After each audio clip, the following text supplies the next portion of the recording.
Hey everybody, and welcome to week 11. Can you believe we are this close to the end of your first semester? It's really amazing.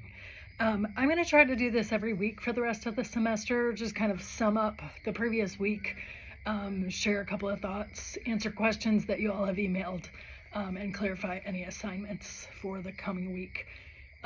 As I've mentioned before, I've had a hard time figuring out how to stay connected with both sections of HBSE. It's a lot of students. So this is what I'm going to try to do for the rest of the semester, just to be more present with y'all. And by the end of this week, you should have all of your grades up to date, all of the feedback, because you're not getting a whole lot of feedback on the weekly posts, but the credit for everything that you've done should be up to date by the end of the week, so that you can know exactly where you are. I know that's it's kind of stressful sometimes when professors don't stay on top of grading as much as you would like them to.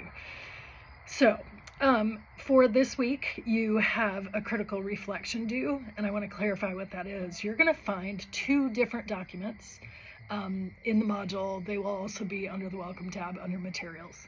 And it'll be two different documents that may seem like they're contradicting each other, but they're not. Essentially, I want you to critically reflect on an article from either week 10 or week 11, preferably one that you haven't already answered questions on. And you're going to have a bunch of options for how you do that. And it's really up to you what you prefer.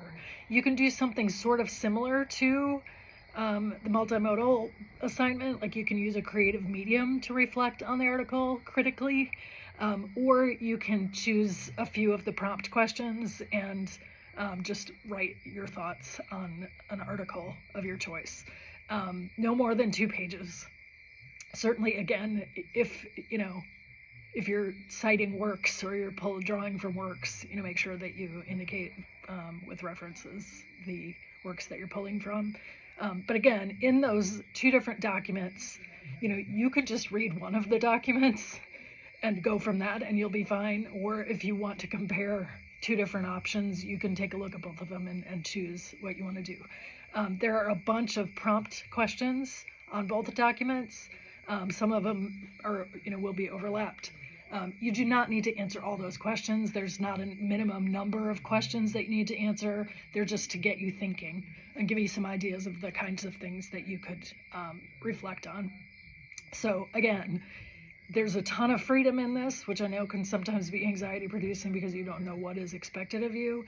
But the grading is essentially a 1 or a 2 or a 3, 3 being excellent, 2 being good, and 1 being, it could be a little more thoughtful. But if you're writing something out, use your spell and grammar checker, edit, read it before you turn it in, as long as it's in pretty good shape grammatically. What I really want is your thoughts or your responses to whichever article you choose. Hopefully that's helpful. Again, please feel free to email me directly at my UGA email if you have questions. I will be looking for emails, as the module opens. I'll be looking for them in the next day or two to answer any questions that you might have. Okay, so enough about that. Hopefully that makes sense. And I'm actually going to post a separate video about the discussions from this week, so that you're not having to watch such a long one, so you can watch the other one in a few minutes after you've taken a break. Thanks.